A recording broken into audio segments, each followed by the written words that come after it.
Hello guys, welcome back to एजुगिरी। I hope all for doing great. मैंने आज का डाउट सेशन कर दिया था, तो अगर आपने कोई भी डाउट पूछा था पिछले 7 डेज में तो आप वो वीडियो चेकआउट कर सकते हैं। 6 PM पे हर रोज द हिंदू का एनालिसिस होता है। यहाँ पर by the end of this analysis, by the end of this class आपको क्या मिल जाएगा? आपको नोट्स मिल जाएंगे। करंट अफेयर्स के बेहतरीन नोट्स बनाएंगे हम सब साथ मिलकर, दोनों साथ मिलकर, ठीक है। नोट्स बनाएंगे जो कि नोट्स को आप रिवाइज कर सकते हैं, जिसमें से आपका लर्निंग प्रोसेस जो है बहुत इजी हो जाता है। एक्सप्लेन कर देती हूँ चीज़ें मैं आपको स्टोरी फॉर्मेट में, यहीं पे ही क्लास में बहुत सारी चीज़ें लर्न भी करवा देती हूँ। ये क्लास हर रोज़ होती है 6 PM पे, ठीक है। एंड आप हमारी वेबसाइट भी विजिट कर सकते हैं loggery.in। loggery.in पर आपको क्या मिलने वाला है ये डिस्कस कर लेते हैं। वहाँ पर सबसे पहले फर्स्ट एंड फॉरमोस्ट MCQs। अगर आप हर रोज़ क्लास लगा रहे हो तो ये MCQs आपको ज़रूर लेने हैं। ₹250 के हैं और यहाँ पर आपको 10+ टेस्ट मिल जाते हैं, जिसमें आपके जो भी क्वेश्चंस बन सकते हैं वो तो होते ही हैं। द हिंदू में से तो क्वेश्चंस आते ही आते हैं। एक्स्ट्रा क्वेश्चंस अदर सोर्सेज में से भी क्वेश्चंस डाले जाते हैं ताकि आपके दूसरे सोर्सेज मिस ना हो, ठीक है। उसके बाद हमारे पास है लेक्चर्स। अगर आपके करंट अफेयर्स के लेक्चर्स का बैकलॉग है करंट अफेयर्स का, तो आप ये यूज़ कर सकते हैं। कंपाइलेशन वीडियोस हैं पूरे मंथ की, आपकी 7 to 8 आवर्स के अंदर फुल मंथ आपका प्रिपेयर हो जाता है, ठीक है ना। और बहुत अच्छे से यहाँ पर होता है, आपको लर्न करवाया जाता है, सब कुछ बहुत बढ़िया से होता है। तो ये बहुत ज़्यादा टाइम सेविंग है और यहाँ पर डिजी नोट्स भी आपको मिल जाते हैं, ठीक है। उसके बाद क्या होता है हमारे पास? उसके बाद डेली नोट्स। जो ये नोट्स मैं बना रही हूँ, ये डेली नोट्स जो हैं ये भी मिल जाते हैं। ये ₹100 के हैं। जो लेक्चर्स की कंपाइलेशन है वो ₹300 के हैं। क्वालिटी मिलती है आपको यहाँ पर, चाहे आपको फ्री वाली क्लास है, चाहे पेड वाली क्लासेस हैं, चाहे क्वेश्चंस हैं, इन सब में आपको क्वालिटी मिलती ही मिलती है। मॉक टेस्ट है हमारे पास। मॉक टेस्ट जो है वो CUT PG के मॉक टेस्ट है हमारे पास। CUT PG लॉ के मॉक टेस्ट है हमारे पास। SET दैट स्लैट के मॉक टेस्ट हैं, ठीक है। MSCT 3 और 5 ईयर के भी हैं। वो सारा आप चेक कर सकते हो ऑन loggery.in। डायरेक्ट लिंक्स आपको डिस्क्रिप्शन में भी प्रोवाइड किए गए हैं। और एक स्पेशल अनाउंसमेंट, जो लेक्चर्स हैं वो अभी तक मई से लेकर आपको नवंबर तक मिल रहे थे, अब दिसंबर वाले लेक्चर्स भी मैंने अपलोड कर दिए हैं। तो 2023 का किसी का भी बैकलॉग है ये मंथ का, तो आप बहुत आराम से कवर कर सकते हैं। जनवरी 2024 बहुत जल्द डल जाएगा, ठीक है। आप देखेंगे अब बिल्कुल साथ साथ चलेगा, ताकि फर्स्ट वीक ऑफ फरवरी में ही आप अपना जनवरी कर ख़त्म कर दें, ठीक है। चलिए स्टार्ट करते हैं आज का session. India France agree on surveillance tie. Surveillance क्या होता है? नजर रखना, देखते रहना, ठीक है ना। हम जब कैमरा के नीचे होते हैं, you are under surveillance. Surveillance की कोई देख रहा है आपको, ठीक है। India and France have agreed to intensify their cooperation in the south west India ocean, building on the joint surveillance missions carried out from French La Reunion in 2020। French La Reunion island है France का, ठीक है ना। वहाँ से ये करेंगे, मतलब सर्विलेंस जो है होगी। तो इंडिया एंड फ्रांस लिखेंगे इसको। India and France have agreed to cooperate in कौन से रीजन में? साउथ वेस्ट इंडियन ओशन, इन साउथ वेस्ट इंडियन ओशन, ठीक है ना।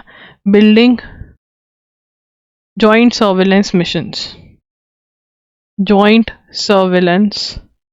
सर्विलेंस के स्पेलिंग अच्छे से देखेंगे। स्पेलिंग मिस्टेक्स, स्पेलिंग करेक्शन में क्वेश्चन बन सकता है इंग्लिश सेक्शन में, ठीक है ना। फ्रॉम ला रीयूनियन, ठीक है ना। तो इंटेंसिफाई करेंगे। इंटेंसिफाई मतलब पहले से यहाँ पे हो रहे हैं। Missions would be intensified. उसके बाद the two countries welcome the progress in bilateral dialogue, ये सब कुछ, ठीक है। France is first major power, western military power, with which India has conducted joint patrols with Indian navy, P8I maritime patrol, ठीक है। French island territory of La Reunion. Question क्या बन सकता है कि ला रीयूनियन जो है किसका आइलैंड है? फ्रांस का आइलैंड है। ला रीयूनियन किसका आइलैंड है? फ्रांस का आइलैंड है, ये हमने लिख लिया है। Reunion officially department of reunion is an island of in the Indian ocean. तो रीयूनियन के बारे में भी लिख लेते हैं। रीयूनियन, ला रीयूनियन आइलैंड के बारे में, ये क्या है? Island in the Indian ocean, island in the Indian ocean, ठीक है। ईस्ट ऑफ मेडागास्कर, ठीक है। बस इतना ही नोट करना है, ठीक है ना, फ्रांस का आइलैंड है, ये हमको पता होना चाहिए। 2 पॉइंट्स बहुत इंपॉर्टेंट है। उसके बाद Jarange Patil withdraws stir after government was OBC benefits for Marathas. Jarange Patil कौन है? जारेंज पाटिल जो है वो एक्टिविस्ट हैं और वो क्या प्रोटेस्ट कर रहे हैं? वो प्रोटेस्ट कर रहे हैं कि जो मराठास हैं महाराष्ट्र में, उनको ओबीसी कम्युनिटी में ऐड किया जाए। ओबीसी कम्युनिटी में ऐड कौन सी कैटेगरी में? कुणबी कैटेगरी जो है उसके अंदर ऐड किया जाए। ठीक है ना, कुणबी कैटेगरी जो है उसके अंदर ऐड किया जाए। तो ये मनोज जायरंज पाटिल जी जो हैं वो प्रोटेस्ट कर रहे हैं। ठीक है ना, अब इन्होंने अपनी प्रोटेस्ट कॉल ऑफ कर दी है। क्यों? Maratha quota activist Manoj Jarenj Patil on Saturday accepted a glass of juice from Maharashtra Chief Minister Eknath Shinde, signaling the end of his indefinite fast and protest march to Mumbai after the government declared that community would receive all the benefits enjoyed by the other backward classes until it secures reservation. तो यहाँ पर क्या है? Maratha quota activist, Maratha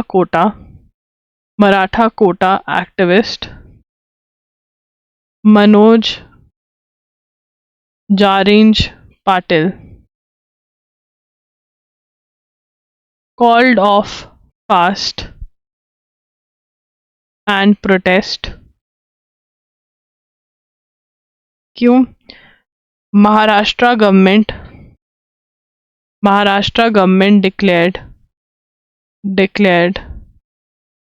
declared that Maratha community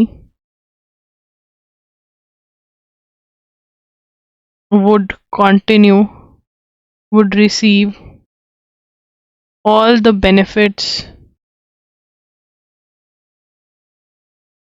enjoyed by OBCs, that is other backward classes, until it secures reservation. मतलब मराठास को जो है OBCs का बेनिफिट मिलेगा until and जब तक ये ऐड नहीं हो जाते उससे पहले भी बेनिफिट अभी मिलना स्टार्ट हो जाएगा। ठीक है। acclaimed by thousands of supporters, Mr. Jarenj Patil had embarked on a march from his hometown Antarwali Sarati village in Jalna district. ठीक है ना, तो फास्ट स्टार्ट कर दिया था बट अब खत्म करवा दिया। State government met mister Jarange Patil on Friday night and presented him with a draft notification मतलब अभी कच्चा है बट मतलब that had been brought out recognising as Kunbis all blood relatives of Maratha whose Kunbi caste records have been found. अब किसको कहेंगे? Draft notification लेकर आए हैं। ड्राफ्ट है अभी, वो पक्का नहीं है, temporary draft notification that had been brought out recognizing as Kunbis all blood relatives of Marathas whose Kunbi caste records have been found। ठीक है ना, अभी उन्होंने क्या बोला है? पहली चीज जो मराठास हैं, यहाँ पे पढ़ना पड़ेगा आपको, यहाँ से क्वेश्चन बन सकता है। Maharashtra government declared that Maratha community would receive all the benefits enjoyed by OBCs until it secures reservation. जब तक रिजर्वेशन नहीं मिलती है तब तक महाराष्ट्र में जो मराठास हैं वो अदर बैकवर्ड क्लासेस की जो रिजर्वेशन की बेनिफिट्स मिल रही हैं वो इनको मराठा कम्युनिटी को दी जाएगी। एक तो ये बात। दूसरी एक नोटिफिकेशन आई जिसमें बोला गया कि जो मराठास जो हैं वो अपना कुनबी कास्ट का रिकॉर्ड निकाल कर दिखा देंगे, हम उनको कुनबी कास्ट में भी ऐड कर देंगे। ये दूसरी चीज बोली गई है। अब यहाँ पर आगे पढ़ते हैं। After breaking his fast mister Jarange Patil told mister Shinde that it is the responsibility of the government to ensure that the implementation of the notification faces no hurdles मतलब कोई भी प्रॉब्लम्स नहीं है, कोई भी रुकावटें नहीं आएंगी। ठीक है ना, ऑब्स्टैकल्स नहीं आएंगे। And warned of resuming his hunger strike if it fails to do so. उन्होंने कहा कि मनोज जारेंज पाटिल ने क्या कहा कि अगर नहीं मानोगे तो मैं दोबारा हंगर स्ट्राइक पे बैठ जाऊंगा। All blood relatives and family members from the same caste marriage of a Maratha applicant whose Kunbi records have been found should be given the caste certificates. We have demanded that 54 lakh certificates should be given immediately. The activist said this Justice Sandeep Shinde committee set up to study the process of giving Kunbi certificates to Maratha should be given years extension. तो यहाँ पर Justice retired Sandeep Shinde committee set up to study the process of giving Kunbi certificates to Maratha। अब यहाँ पर government ने संदीप शिंदे के नीचे committee बिठाई थी कि प्रोसेस क्या होना चाहिए कि कैसे सर्टिफिकेट्स दिए जाएं मराठास को, कुनबी सर्टिफिकेट्स दिए जाएं, ठीक है ना। तो ये 3 पॉइंट्स हो गए। I want to tell Mr. Bhujbal that Kunbi certificate will not be given to those who cannot show proof। जिनके पास प्रूफ नहीं है उनको नहीं देंगे कुनबी certificate. The decision will benefit those who have records but have not been able to obtain caste certificates। ठीक है ना। तो यहाँ पर हमारे पास ये 3 पॉइंट्स आ गए हैं और वो 3 पॉइंट्स क्या हैं कि महाराष्ट्र गवर्नमेंट कह रही है कि जो मराठास हैं उनको ओबीसी का बेनिफिट अभी से मिलना स्टार्ट हो जाएगा, इवन दो अभी सर्टिफिकेट नहीं बना है। जो कुनबी वाले हैं उनको तो सर्टिफिकेट भी दे देंगे जो रिकॉर्ड शो करें, जो मराठास शो कर सकते हैं कि हाँ हम कुनबी से हैं, उनको सर्टिफिकेट मिल जाएंगे। और संदीप शिंदे, ठीक है, संदीप शिंदे के अंडर कमेटी बनाई गई थी और जो जिसने क्या किया, प्रोसेस करा कि कैसे प्रोसेस क्या फॉलो करना चाहिए कि मराठास को कुनबी सर्टिफिकेट कैसे दें, क्या करना चाहिए, वो करना चाहिए। 3 पॉइंट्स आपको याद रखने हैं। और एक चौथा और जो बहुत ही इंपॉर्टेंट है, मनोज जयरेंज पाटिल। ये जो नाम है ये आपको याद रखना है कि ये किससे रिलेटेड है, ये मराठा रिजर्वेशन से रिलेटेड है। ठीक है जी, चलिए आगे चलते हैं। Hand over Gyanvapi site VHP ask mosque panel, Anjuman Intezamia Masjid committee. अब हमने कल पढ़ा था कि ज्ञानवप्पी मॉस्क वाले केस में क्या हुआ है। वो जो रिपोर्ट थी ज्ञानवप्पी मॉस्क की आर्कियोलॉजिकल सर्वे ऑफ इंडिया ने जो करी, ठीक है ना, वो बाहर आ चुकी है रिपोर्ट और उसमें कहा जा रहा है कि यहाँ पे पहले टेम्पल था और टेम्पल को गिराकर हटाकर मॉस्क बनाया गया। ठीक है ना। अब यहाँ पर जो पॉइंट्स हमने नहीं ऐड करे हैं, मुस्लिम साइड से कौन है, अंजुमन, ठीक है ना। अंजू एक लड़की है, उसका मैन जो है वो इंतज़ाम कर रहा है कि मस्जिद के लिए कैसे लड़ा जाए। इंतज़ाम या कमिटी, मस्जिद, ठीक है ना, अंजुमन इंतज़ामिया मस्जिद कमेटी, आप ऐसे याद कर सकते हो। मैं किसी का भी मजाक नहीं बना रही हूँ, ठीक है ना, बट यहाँ याद करवाना है क्योंकि एक क्वेश्चन आता है, ये बहुत ही इंपॉर्टेंट PYQ है कि कौन मुस्लिम साइड से फाइट कर रहा है। ठीक है ना। तो ये कर रहे हैं management of Gyanvapi mosque, management of Gyanvapi mosque. अगर ज्ञानवप्पी मॉस्क का सारा इशू आपको समझना है तो कल मैंने डिस्कस किया था, वो देख सकते हो आप। तो यहाँ पे ज्ञानवप्पी मॉस्क जो है वाराणसी में है। तो यहाँ पे कहा जा रहा है कि पहले टेम्पल हुआ करता था, टेम्पल को गिराकर यहाँ पर मॉस्क बनाया गया है। ठीक है ना। हम यहाँ पर बोला जा रहा है कि आप हिंदूज को ये पकड़ा दीजिए, ठीक है, ये सब हो रहा है। और वजू शिवलिंग कहा जा रहा है कि वहाँ पर है जहाँ पर वजू किया जाता है, वजू खाना है। ठीक है। और क्या है, the discovery of names such as, वो कह रहे हैं वॉल्स पे जो है नेम्स लाइक डाटा जनार्दना, रुद्रा, उमेश्वरा जो है ये पाया गया है, जो बताते हैं टेल टेल। टर्म क्या है, टेल टेल का मतलब होता है, टेल टेल का मतलब होता है allowing a secret to become known. Tell tell ये लिख लोगे वोकैबुलरी टर्म में, मतलब क्या है, allowing a secret to become known, मतलब ये सीक्रेट था जो पता चल रहा है। ASI ने ये भी बोला है कि जो है यहाँ पर सेवा जरा ऑर्गेनाइजेशन ब्रीफ, एक मिनट यहाँ पे, हाँ ये वाला पॉइंट बहुत इंपॉर्टेंट है कि वहाँ पे लिखा हुआ मिला है, mentioned in the mosque, the mosque was built in 20th regnal year of Aurangzeb, 1677 के बीच में ये मॉस्क बनाया गया था। ठीक है ना। और औरंगजेब ने कहा जाता है कि इसको डिस्ट्रॉय किया था। ASI ने GPR that is ground penetration radar को यूज़ करके ये जो इन्वेस्टिगेशन है ये करी है। तो यहाँ पर प्लेसेस ऑफ वर्शिप एक्ट जो है उसके बारे में पढ़ेंगे। ठीक है। ज्ञानवप्पी वाला कल कर लिया था, मैं रिपीट नहीं करूँगा, आज का न्यूज़पेपर वैसे ही बहुत हैवी है तो नहीं रिपीट करेंगे। अब यहाँ पर प्लेसेस ऑफ वर्शिप एक्ट, ये क्या है, places of worship act.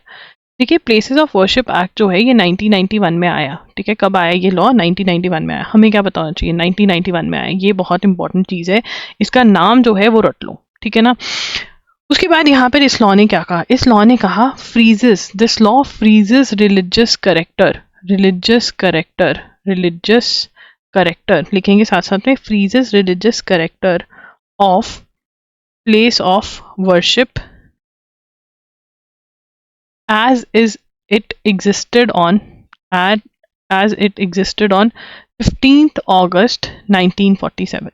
15th August 1947 को जो प्लेस रिलीजियस प्लेस का करेक्टर जैसा था वो वैसा ही रहेगा। अगर वहाँ पे मस्जिद थी तो वहाँ पे मस्जिद रहेगी, अगर वहाँ पे टेम्पल था तो वहाँ पे टेम्पल रहेगा, अगर वहाँ पे चर्च था तो चर्च रहेगा, चेंज नहीं कर सकते।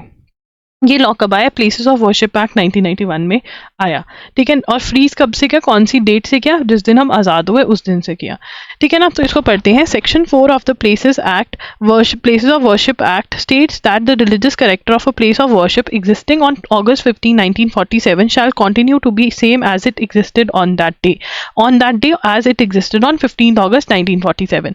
Any suit or legal proceeding concerning the conversion of religious character of any place of worshipping existing on 15th August 1947 pending before any court shall abate, मतलब खत्म हो जाएगा अगर कोई रिलीजियस कैरेक्टर से रिलेटेड केसेस है। तो तुम बोलोगे 1991 में तो राम जन्मभूमि वाला केस भी पेंडिंग था, वो एक्सेप्शंस में आ गया था। कैसे? Now it was enacted to freeze, ये तो हमने कर लिया। मेजर प्रोविजंस पढ़ते हैं। Prohibition of conversion prevents the conversion of a place of worship whether in full or part from one religious denomination to another or within the same denomination, मतलब change नहीं कर सकते character of a religious place, ठीक है जी। Maintenance of religious character ensures that the religious identity of place of worship remain same, ठीक है। Pending cases को खत्म कर दिया। Declares that ongoing legal proceeding concerning the conversion of the place of worship religious character before 15 August 1947 will be terminated, ठीक है ना। मतलब जो भी केसेस पेंडिंग है इस चीज से रिलेटेड की चेंज करना है, कन्वर्ट करना है, उनको सब खत्म कर दिया इस एक्ट ने। एक्सेप्शंस टू द एक्ट, अब ये बड़े मजेदार चीज है एक्सेप्शंस, यहाँ पर ही सारी चीजें हमें समझ में आएगी। मजेदार कैसे है कि इतना लॉ बना दिया कि ये नहीं कर सकते, ये नहीं कर सकते, एक्सेप्शंस आ गई। लॉ के अंदर यही होता है, एक्सेप्शंस बहुत ज्यादा हैं। The act does not apply to ancient and historical monuments, जो भी monuments archaeological sites and remains act ancient monuments and archaeological sites and remains act के अंदर आता है, उसको नहीं लागू होता है ये, ठीक है। ये हमें याद नहीं करना है, बस ये थोड़ा रीडिंग आपको बतानी चाहिए। इसके अंदर बाबरी मस्जिद, राम जन्मभूमि बाबरी मस्जिद जो अयोध्या का डिस्प्यूट है वो बाहर रखा गया। The act does not extend to specific place of worship, जो ये है, या कोई म्यूचुअल अग्रीमेंट या हुआ है वो हुआ है तब नहीं है। अब आप कहोगे फिर ज्ञानवप्पी वाला मॉस्क का जो केस है वो कैसे वैलिड है? मेंटेनेंस क्या है, वो तो कर ही नहीं सकते, कर कैसे सकते? प्रॉब्लम ये है 1993 तक हिंदूज जो थे यहाँ पर प्रे कर रहे थे, Hindus were praying every day, ठीक है ना। और अभी भी Hindus once in a year, once every year they are allowed to pray, मतलब वहां पर मंदिर तो है, वहां पर डाइटी तो बैठे हैं हिंदूज के। तो अब देखते हैं क्या होता है इस केस में। हमें क्या याद रखना है? ज्ञानवप्पी मॉस्क का जो मैंने कल नोट्स बनवाए प्लेसेस ऑफ वर्शिप एक्ट का, ये ही इतना याद कर लिया तो बहुत है, इससे ज्यादा की जरूरत नहीं है, ठीक है ना। इतना याद रखना है। और ये 1993 वाला भी, 1993 वाला, ठीक है ना। A British oil tanker MV Marlin Luanda hit by, अब यहाँ पे ये ब्रिटिश ऑयल टैंकर था ब्रिटेन का, ठीक है ना, MV मार्लिन लुएंडा, ठीक है ना। ब्रिटिश ऑयल टैंकर था, ब्रिटेन का ऑयल टैंकर था, British oil tanker attacked by Houthis. अब हुथीस की स्टोरी पता है या नहीं पता? पता है या नहीं पता? In the comment section. किसको हुथी की स्टोरी नहीं पता? नहीं पता होगी तो कल सुना दूंगी, वैसे पता होनी चाहिए। अब तो मंथ के एंड में है, मंथ के एंड में, ठीक है ना, पता होना चाहिए। पूरे महीने पढ़ाया है। किसने क्लास पहली बार लगाई आज? कौन आया पहली बार? कोई आया है? 75th रिपब्लिक डे, किसके बारे में बात करें? 75th Republic day. तो हमें ये याद रखना है कि हमारे कौन सा रिपब्लिक डे था? 75th Republic day. 75th Republic day पे चीफ गेस्ट कौन आया था, ये क्वेश्चन है। 75th रिपब्लिक डे पे कौन था chief guest? Who was the chief guest 75th Republic day पे? ये 100% पक्का क्वेश्चन है, हर एग्जाम में पूछते हैं, ठीक है, बताओ। अब इसके अंदर the 75th Republic day parade was marked by women empower in all spheres. तो वुमेन एम्पावरमेंट, वुमेन पावर की बात हुई, ठीक है। सेरेमनी जो डिस्प्ले भी थी उसमें भी फील वुमेन एम्पावरमेंट की आ रही थी। कैसे? For the first time the parade commenced with musical instruments being played by 100 women artist instead of military band, ठीक है ना। ये अब हमें थोड़ा और क्लैरिटी से बता रहे हैं कि क्या हुआ था, तो हम लिखेंगे 75th, थोड़ा सा पतला कर लेंगे पेन को, 75th रिपब्लिक डे। क्या लिखेंगे? 75th रिपब्लिक डे, ठीक है। ये रेड से लिखना चाहिए था मुझे, ये मैं लिख रही हूँ, तुम रेड से लिखना अपने नोट्स में, 75th रिपब्लिक डे, ठीक है ना। तो फर्स्ट पॉइंट हमें क्या पता चल रहा है? First time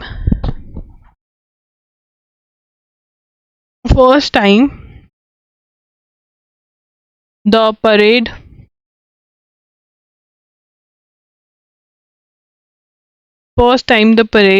commenced with musical instruments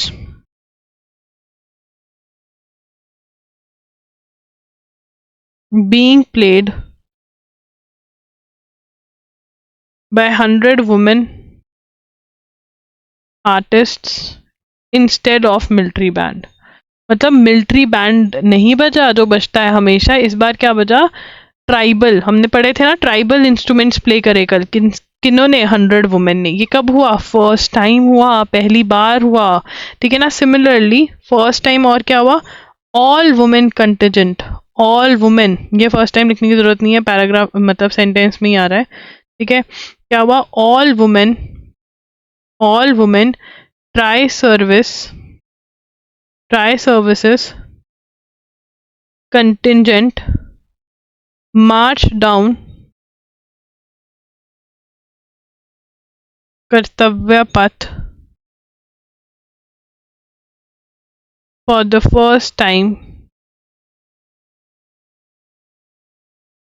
making history, ठीक है ना। Tri services navy army air force women contingent था जिन्होंने कर्तव्य पथ पे चली, जो वुमेन, पहली बार ऐसा हुआ था।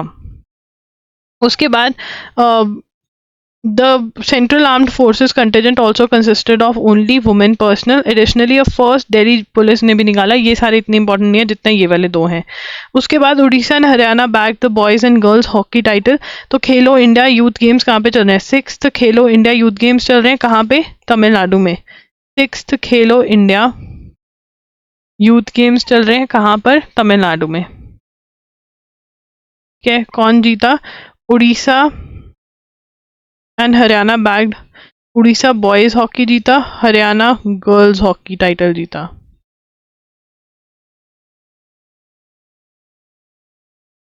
ठीक है ना। 1 गोल्ड कौन जीता? ये दोनों स्टेट्स ने।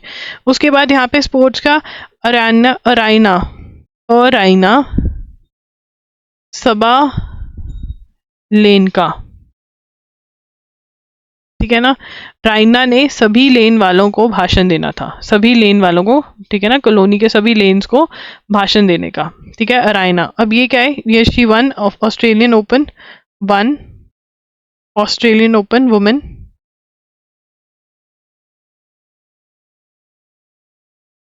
now became the first woman to defend her title in more than a decade, ठीक है ना। अपना title, decade, 1 decade is equal to 10 years, ठीक है ना। 10 साल में पहली बार एक वुमेन जो है उसने अपना टाइटल डिफेंड किया। टाइटल डिफेंड करने का मतलब क्या होता है? पिछली बार भी वही जीती थी, पिछली बार भी अराइना सबालेंका जीती थी और इस बार भी, ठीक है ना। She is from Belarus, place from Belarus, Belarus की तरफ से खेलती हैं, ठीक है ना। बेलारूस की तरफ से खेलती हैं। किसको हराया? किसको हराया? China's Zheng Qinwen lost, ठीक है ना। ये हार गई चाइना की, ठीक है। तो ये हमें याद रखना है, ये इंपॉर्टेंट है। उसके बाद the last time the tournament witness such a successful, 5वां point, last time the tournament witnessed a successful women's title defense was in 2013 when Victoria Azarenka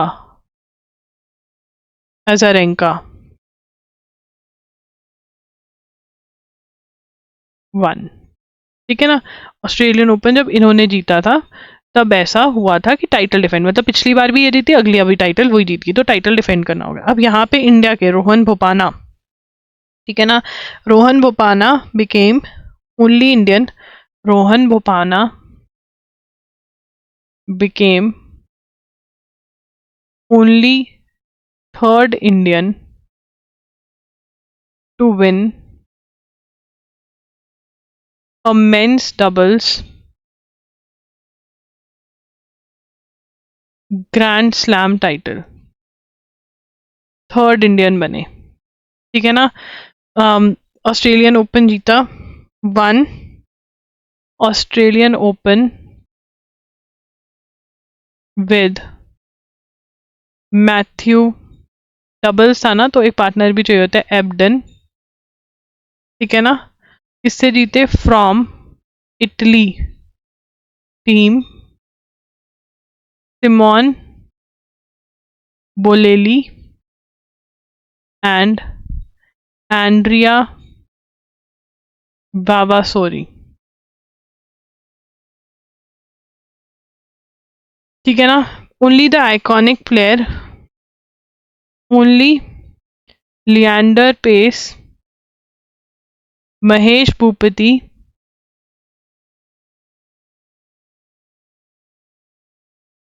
have won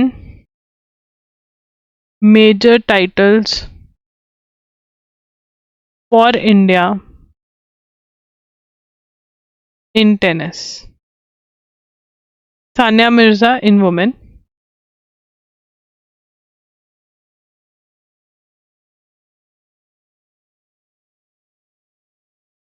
ठीक है ना। For Bopana, it is the second Grand Slam title, having won French Open mixed doubles trophy with Canada's Gabriela Dabrowski in 2017. ये भी note करना पड़ेगा, सारा note करेंगे हम। Bopana won French Open mixed doubles trophy with Canada's Gabriela Dabrowski in 2017. Australian Open second slam, ठीक है ना, सेकेंड टाइम जीता है। भोपाना क्या बन गया, oldest. भोपाना also became oldest Grand Slam champion in men's tennis. Oldest, 43 years of age, he is the oldest. इससे पहले किसके पास था ये record? Earlier this record was with कि oldest winner with Jean Julian Roger, who won French Open men's doubles trophy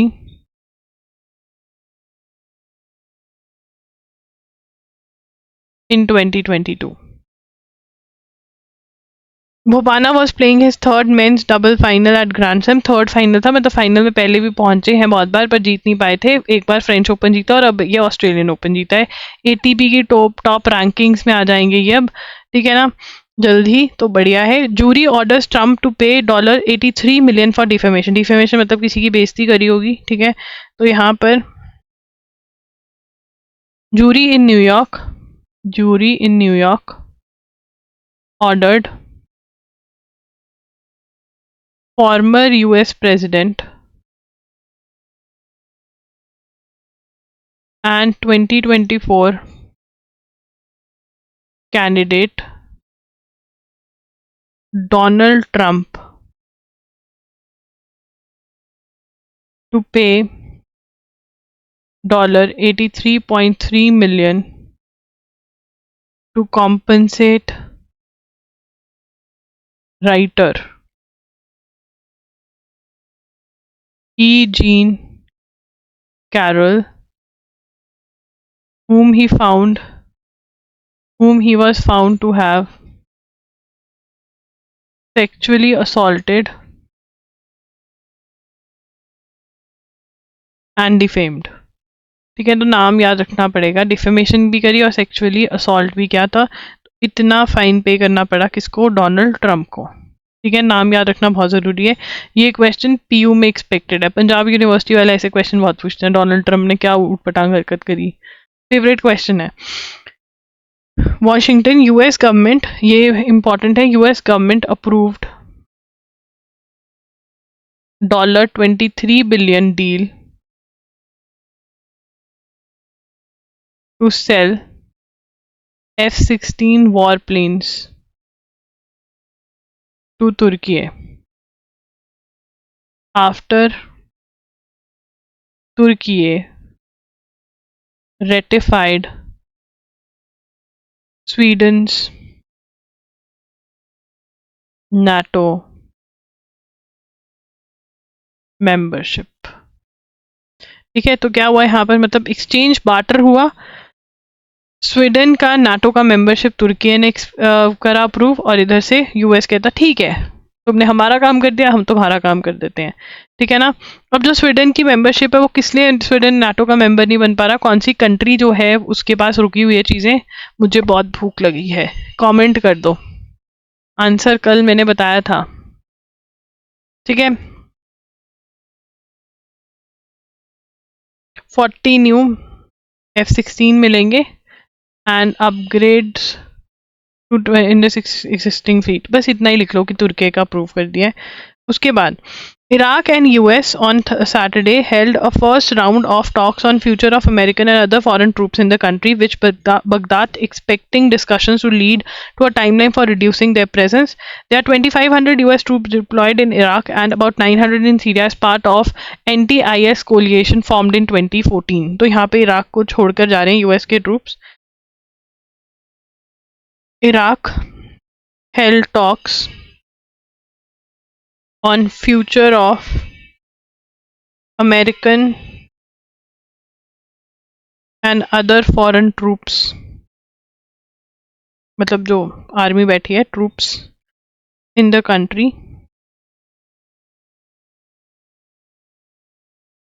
2,500 US troops deployed in Iraq and 900 in Syria as part of anti-IS coalition formed in 2014. ये important है, 2014 में NTIS का जो चला है इन्होंने, उसके अंदर इन्होंने अपने ट्रूप्स भेजा है इराक में। अब डिसाइड करें कि कैसे उनको निकालना है, कितने रखने हैं, क्या करना है। ठीक है ना।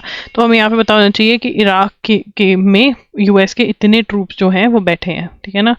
उसके बाद आगे चलेंगे। Finance minister Nirmala Sitharaman on Saturday said initiatives of customs department like faceless assessment. अब जैसे टैक्सेस हैं, किसने पे करे किसने नहीं पे करे, तो पहले क्या करते थे, ऑफिसर होता था, उसको इतना पैसा दो, ठीक है, तो वो तुम्हारा टैक्स माफ कर देता था। अब इस करप्शन को रोकने के लिए फेसलेस, पता ही नहीं होता कहाँ पे कौन तुम्हारी जो असेसमेंट है कि कौन तुम्हारा टैक्स कितना पे बनता है कितना नहीं बनता कर रहा है, कोई भी। तुम दिल्ली में बैठे हो सकते हो और तुम्हारी चेकिंग तमिलनाडु वाला कर रहा होगा, तो ये कर दिया। ठीक है, ये बहुत पहले कर दिया था। अब यहाँ पे इंटरनेशनल कस्टम्स डे सेलिब्रेट किया गया। कौन सा डे सेलिब्रेट किया गया? इंटरनेशनल कस्टम्स डे सेलिब्रेट करा गया। कस्टम्स डे सेलिब्रेट किया गया 27 जनवरी को ही होगा, एक बार चेक भी कर लेना कि मैंने सही बताया है। ठीक है ना। अब यहाँ पे थीम क्या थी 27 जनवरी की? थीम जो थी यहाँ पे लिखी हुई है, years theme was, theme of international customs day was, which is, theme क्या थी इसकी? क्या थीम, प्लीज ये अच्छे से लिख लो, क्वेश्चन बन सकता है। Customs engaging traditional and new partners with purpose. Customs engaging traditional and new partners with purpose. ठीक है, मतलब पुराने और नए पार्टनर्स को मिला रहे हैं, जोड़ रहे हैं, एंगेज कर रहे हैं विद पर्पस। यस, तो यहाँ पर हम स्टार्ट करेंगे with our next editorial, that is about a girl. ठीक है ना। क्या नाम है इनका? स्नेहा रेवानूर, रेवानूर। ठीक है। Now why she is in news? Now why she is in news? Because ये आर्टिफिशियल इंटेलिजेंस से रिलेटेड जो हैं, ठीक है ना, इंडियन अमेरिकन है, इंडियन अमेरिकन लिखेंगे, Indian American became an active participant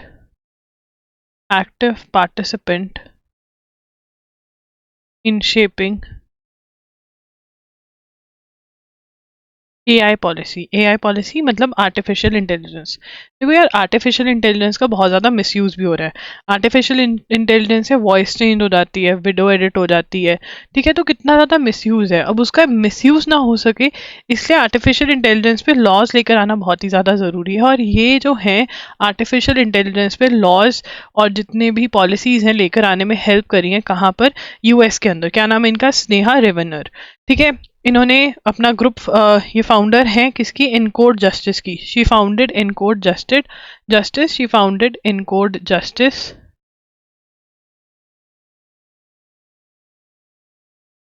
ठीक है ना। और उसके बाद यहाँ पर ये हम क्यों पढ़ रहे हैं, क्योंकि 18-year-old activist made it to, she is just 18-year-old activist, 18 years old activist made it to the list of Time magazine's 100 most influential people, 100 most influential people, ठीक है ना। इसकी लिस्ट को बन गए 100 मोस्ट इन्फ्लुएंशियल पीपल, ठीक है ना। She has been included in list of 100 most influential people, तो नाम याद रखना है। और जो इसके देखो, अब जब रिवाइज कर रहे हो अपने रफ नोटबुक में स्नेहा रेवानू लिखो, क्या है, 18 ईयर्स ओल्ड है, एक्टिविस्ट है, एआई पॉलिसी फ्रेम करने में अमेरिका में बहुत हेल्प करी है, ठीक है ना। एआई पॉलिसी और कौन सी इनकी ऑर्गेनाइजेशन है, इनकोड जस्टिस, याद कैसे नहीं होगा, ठीक है ना। और 100 मोस्ट इन्फ्लुएंशियल टाइम्स के उसमें ये आई हैं, तो ऐसे लिख लिख कर याद करना है, ऐसे लिख लिख कर याद करना है, ठीक है ना। चलिए आगे चलते हैं। अब यहाँ पर AI hosted by her efforts have resulted in her being invited to attend a roundtable discussion on AI hosted by US Vice President Kamala Harris. She is also involved in project released by White House Office of Science and Technology in 2022, OSTP, ठीक है ना, तो ये इसमें involve है। अब यहाँ पर एक ब्रिटेन का क्रिकेटर जो पाकिस्तानी ओरिजिन का है, he is facing problem with regard to visa, Shoaib Bashir, ठीक है, क्या है ये, Pakistani origin British cricketer, faced issues in facing issues in getting an Indian visa, ठीक है ना, because he is of Pakistani origin, that is why, ठीक है। अब उसके बाद आगे चलेंगे। अब यहाँ पर राम मंदिर का जो इनॉग्रेशन है वो हो गया है, तो यहाँ पे बाबरी मस्जिद जो थी उसका क्या हुआ था ये आपको पता होना चाहिए, ठीक है ना। Was demolished, Babri Masjid was demolished on 6 December 1992 by kar sevaks, ठीक है। ये आपको पता होना चाहिए कब डिमोलिश हुई थी, वो डेट जो है, this date is very very important, ठीक है। ये मैंने पहले भी लिखवाई थी। बाद आगे चलेंगे। और ये जो टेम्पल है, जो राम मंदिर है, इंडियन नगारा स्टाइल में बनाया गया है, साउथ इंडियन स्टाइल में बनाया गया है, ये सारा हमने नोट करना था। जो मिस्टर मोदी है उन्होंने 11 डे का, मिस्टर मोदी ने 11 डेज का अनुष्ठान करा, ठीक है। सॉरी, मैं कुछ वर्ड्स पे फंबल कर जाती हूँ, सो सॉरी, ठीक है। तो ये लिख लेते हैं, मिस्टर मोदी ऑब्जर्व्ड 11 डे अनुष्ठान or religious undertaking of fasts before the consecration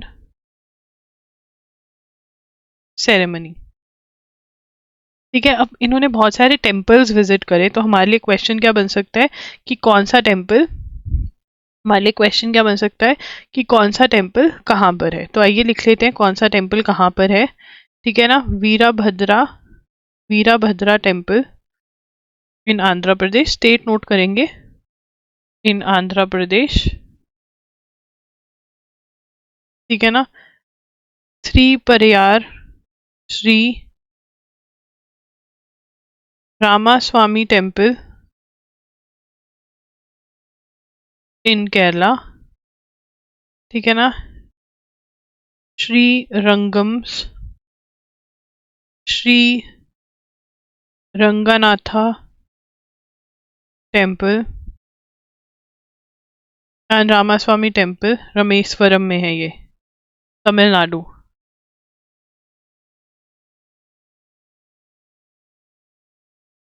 ठीक है ना, और रामास्वामी टेम्पल, या तो रामानाथ ये टेम्पल में मैं भी गई हूँ, रामानाथा स्वामी टेम्पल। एक टेम्पल है वहां पे बहुत बार नहाना पड़ता है, मजा आता है बड़ा। छोटे होते गए थे, लो बाल्टी सर पर डालो, लो बाल्टी सर पर डालो। ऐसे ही बचपन में तो नहाते भी थोड़ा मतलब नहीं होता है ना, मिस मारने वाला होता है, वो उस दिन सबका पूरा हो गया था नहाने वाला। ठीक है, तो यहाँ पे मंदिर है। और सेकेंड एडिशन को यहाँ पर एक और के बारे में बात हो रही है, that is second edition of Kashi Tamil समागम, काशी तमिल संगमम। ठीक है ना, ये क्या है, एनुअल मंथ लॉन्ग लिखेंगे इसके बारे में। ठीक है ना, तो ये क्या है, एनुअल मतलब हर साल होने वाला, एनुअल क्या है, annual, what is it, annual लिखेंगे। मेरी पेंसिल नहीं चल रही है, इतने आप लिखेंगे, अब चल पड़ी। एनुअल मंथ लॉन्ग, क्या है ये, annual month long exchange programme, annual month long exchange programme aimed at reaffirming aimed at reaffirming links between Tamil Nadu and Varanasi, Tamil Nadu and Varanasi, ये लोगों को दिखाने के लिए कि India, north India, south India कुछ भी नहीं है। ठीक है ना, it is we are one. ठीक है ना, हमारी सिविलाइजेशन जो है वो बहुत ज़्यादा अटैच्ड है एक दूसरे से, ये दिखाने के लिए सेकेंड एडिशन दिसंबर के अंदर ही ये न्यूज़ हमने पढ़ी थी, दिसंबर 2023 के अंदर। है ना, तो ये स्कीम जो है यहाँ पे लोगों को वाराणसी लेकर आया जाता है तमिलनाडु से, और दिखाया जाता है कि देखो हम सेम ही हैं। 23 जनवरी, ये भी इसके नोट्स हमने बना लिए थे। 23 जनवरी को क्या डे सेलिब्रेट किया जाता है, पराक्रम दिवस। पराक्रम दिवस क्या होता है, बर्थ एनिवर्सरी ऑफ नेताजी, क्या होती है, बर्थ नेताजी सुभाष चंद्र बोस, सुभाष चंद्र बोस। यस, चलिए आगे चलते हैं। What is Ladakh demand in on Gilgit Baltistan, बाल्टियां मिलती हैं यहाँ पर। तो यहाँ पर लद्दाख, ठीक है ना, लद्दाख का ये वाला जो पॉइंट है ये थोड़ा बड़ा होने वाला है, बट इसको हम अच्छे से समझेंगे। In January this year Ladakh two की सोशियो पॉलिटिकल कॉन्ग्लोमरेट्स, लद्दाख की जो दो बॉडीज हैं, देखिए लद्दाख के अंदर दो मेजर सिटीज या मेजर टाउन्स आ जाते हैं, एक तो ले आ जाता है और एक कारगिल आ जाता है। ले जो है वहाँ पे बुद्धिस्ट ज़्यादा हैं और जो कारगिल है वहाँ मुस्लिम है। ओवरऑल लद्दाख के अंदर मुस्लिम मेजॉरिटी है अगर रिलीजन वाइज देखी जाए। ठीक है ना, ये यहाँ पर भी बताया गया है। तो यहाँ पर दो ग्रुप्स हैं, एक तो है Leh apex body representing several Buddhist religious and political parties, and Kargil democratic alliance representing Muslim religious groups and local party submitted a memorandum to ministry of home affairs. उन्होंने अपना सबमिट किया कि हमको ये चीज़ें चाहिए। ठीक है ना, as part of ongoing dialogue between the centre and the newly carved union territory. तो लद्दाख जो है पहले जम्मू एंड कश्मीर का पार्ट हुआ करता था। आर्टिकल 370 जब 2019 में हटाया गया तो लद्दाख को जम्मू एंड कश्मीर से अलग करके JNK को अलग यूटी बना दिया और लद्दाख को अलग यूटी बना दिया। ठीक है ना, these demands include extending territorial. अब यहाँ पर इन्होंने जो डिमांड करी है, वन ऑफ द डिमांड क्या इंक्लूड करती है कि जो टेरिटोरियल रीजन था लद्दाख का वो गिलगिट बाल्टिस्तान तक हुआ करता था, जो कि अब पाकिस्तान ऑक्यूपाइड कश्मीर में आता है, वहां तक जो है हमारा रेंज जो है बढ़ा दिया जाए। ठीक है ना, तो यहाँ पर लद्दाख डिमांड्स लिख लेते हैं। ठीक है ना, लद्दाख डिमांड्स, और इसको थोड़ा ऊपर ले जाते हैं क्योंकि जगह की हमको ज़रूरत रहेगी। ठीक है ना, तो यहाँ पर चलिए अब यहाँ पर हम लिखेंगे थोड़ा छोटा छोटा, है ना, लद्दाख हैज 2 मेन ग्रुप्स, ठीक है ना। एक तो है Leh apex body representing Buddhist, और दूसरी कौन सी है, कारगिल डेमोक्रेटिक अलायंस, है ना, जो किसकी है, मुस्लिम रिप्रेजेंटेटिव्स हैं। अब इन दोनों ने submitted a memorandum to ministry of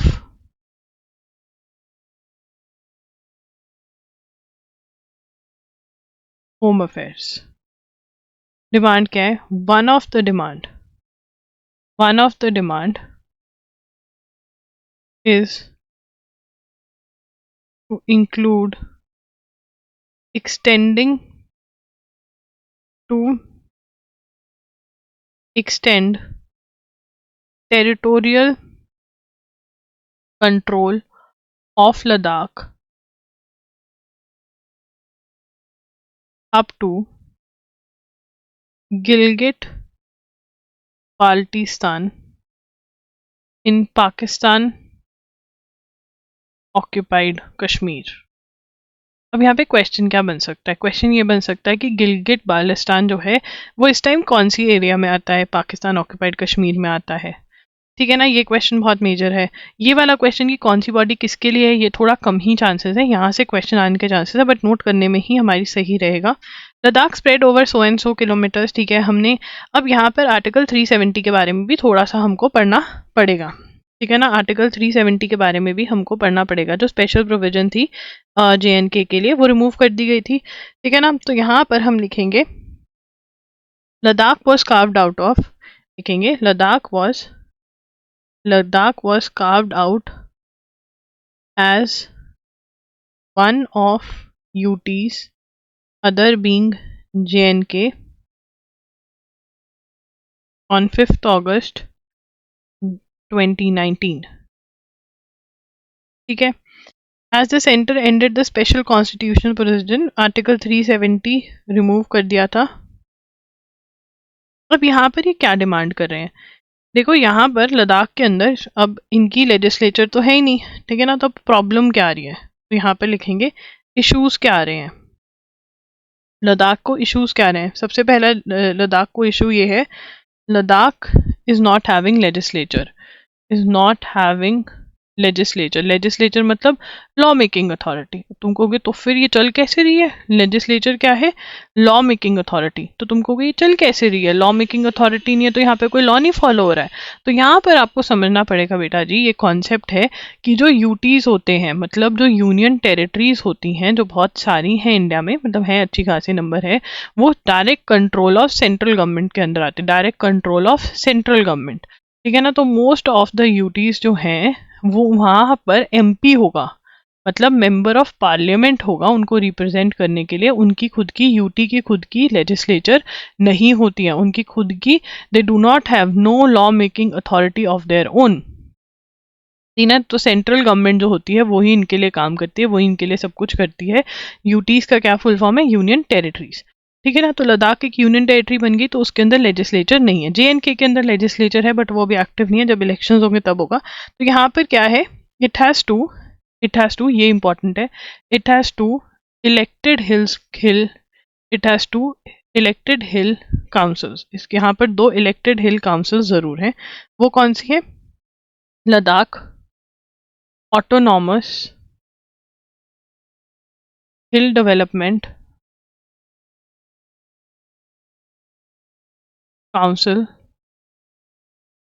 Kargil, ठीक है, जिनको ये LADHC and LAHDC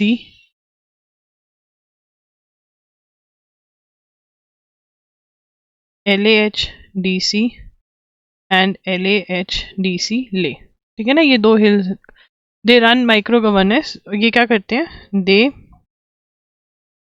they run micro मतलब कुछ इश्यूज पे इनको राइट है जिस पे ये चला रहे हैं, इश्यूज ऑफ द रीजन। ठीक है ना। अब इनको एक इशू क्या है, और जो इशू है इनका वो है with regard to rights of local, rights of exclusive rights. They want, क्या चाहते हैं इनको, want exclusive rights of locals over the land. ठीक है ना, लैंड के ऊपर एक्सक्लूसिव राइट चाहिए। ठीक है, जो लद्दाख में कोई और बाहर से ना आ सके, लैंड नहीं खरीद सके। डिमांड ऑफ द रीजन क्या है, इनको अपनी लेजिस्लेचर चाहिए। ठीक है, इनको स्पेशल स्टेटस चाहिए। ये कह रहे हैं या तो हमें स्टेटहुड दे दो, लेजिस्लेचर दे दो। अगर यूटी भी रखना है तो हमको स्पेशल स्टेटस चाहिए, जैसे जो ट्राइबल एरियाज को मिलता है, जैसे मिजोरम, त्रिपुरा, सिक्किम को मिला हुआ है, ये हमें चाहिए। 6th शेड्यूल में ऐड कर दो हमको। ये इनकी डिमांड है। ठीक है ना, डिमांड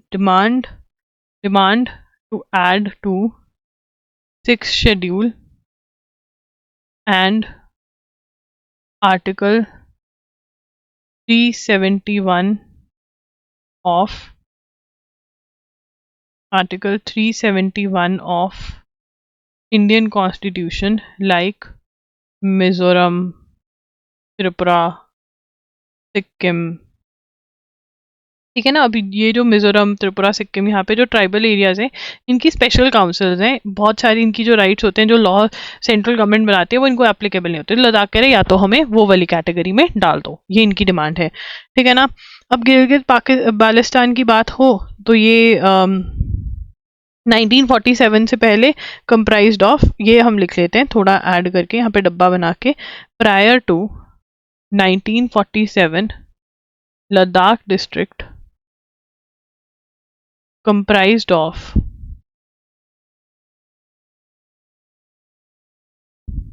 गिलगिट बाल्टिस्तान एरिया। ठीक है ना, बस ये लिखेंगे हम। और सेंटर स्टैंड क्या है, ठीक है, तो सेंटर ने what has centre done, what has, तो कमिटीज फॉर्म्ड, इसके लिए लिख सकते हैं।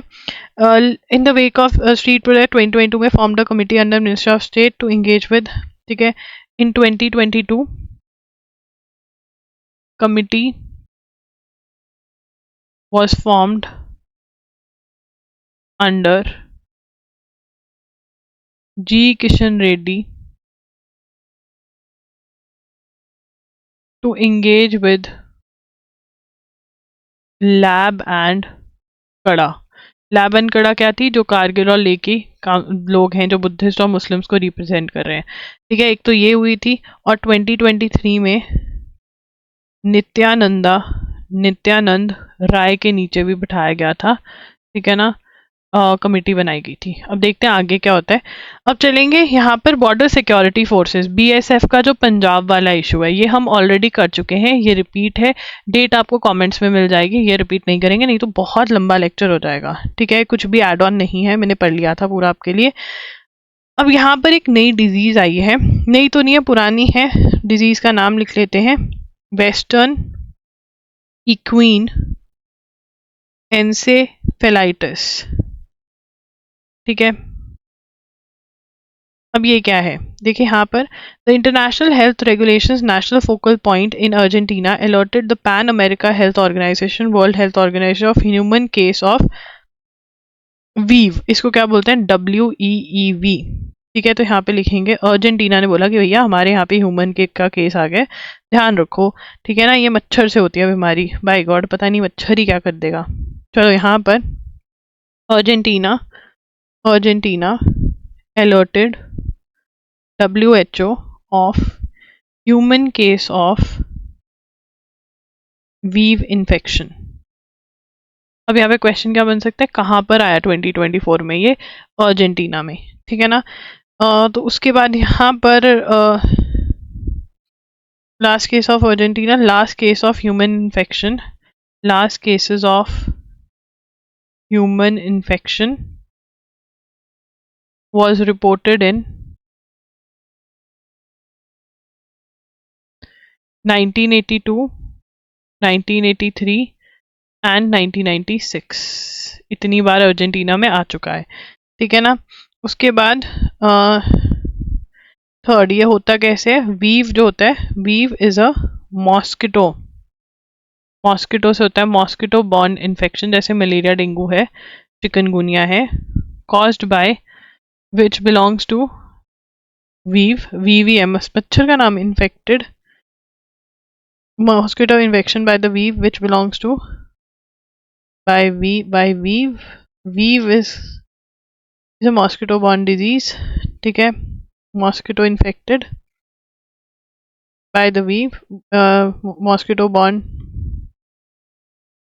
disease, mosquito किसको बिलोंग करता है, टोगावीरिडे फैमिली ऑफ वायरसेस, वायरसेस को बिलोंग करता है, ठीक है ना। हमें क्या याद रखना है कि ये मॉस्किटो बॉर्न डिजीज है, ठीक है। चलिए आगे चलते हैं। Based on analysis of radiological data of 20 years from 6 nuclear power plants based in India, researchers at so and so found that the, ये सारा का सारा ऐसे लिखना पड़ेगा। तो ये पता चला है कि हमारे जो न्यूक्लियर पावर प्लांट्स हैं वो ज़्यादा मतलब डिस्चार्ज, रेडियो एक्टिव डिस्चार्ज नहीं कर रहे हैं, ठीक है ना। रिपोर्ट ऑन न्यूक्लियर डिस्चार्ज, तो लिखेंगे यहाँ पर बेस्ड ऑन, थोड़ा मोटा है पता कर लेंगे, based on analysis of radiological data of 20 years, that is 2000 से लेकर 2020 from 6 nuclear power plants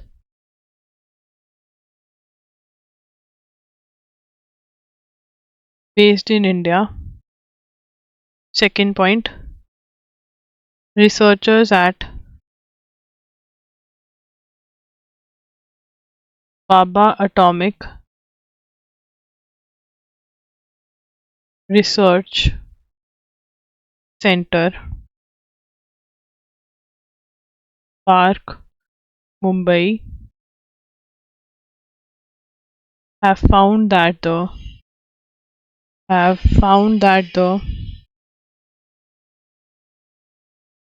radioactive discharges from the nuclear plants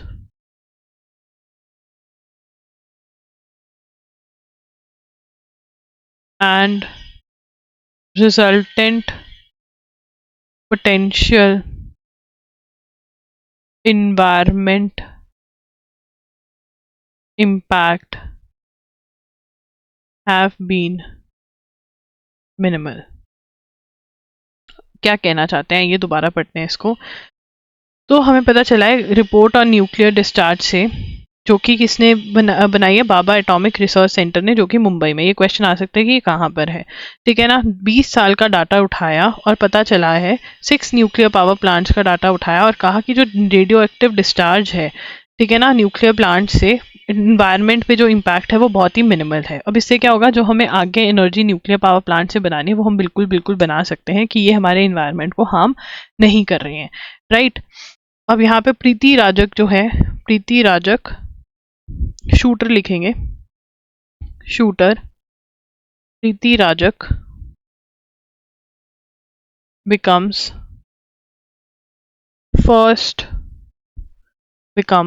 आर्मीज first women सूबेदार। बहुत बड़ी चीज है। She one silver medal in women's trap shooting at Asian Games in Hangzhou, China में जो हुई लास्ट ईयर, ठीक है ना। बिकमिंग द फर्स्ट वुमेन, ठीक है ना। She was havildar, earlier was havildar. ये अर्लियर वाला छोड़ो, बस इतना ही याद रख लो, ये भी 100% पक्का क्वेश्चन है, आएगा ही आएगा। चलिए आगे चलते हैं। नेक्स्ट एग्जाम क्या है, नेक्स्ट एग्जाम कौन सा है, नेक्स्ट एग्जाम किसी को याद है नेक्स्ट एग्जाम के बारे में? तो नेक्स्ट एग्जाम की फुल फॉर्म है नेशनल एग्जिट टेस्ट, अगर देश छोड़ना है तो ये एग्ज़ाम देना पड़ेगा। नहीं, ये जो टेस्ट है ये MBBS से रिलेटेड है, ठीक है ना। ये जो टेस्ट है, नेक्स्ट विल रिप्लेस लिखेंगे, NEXT will replace final MBBS exams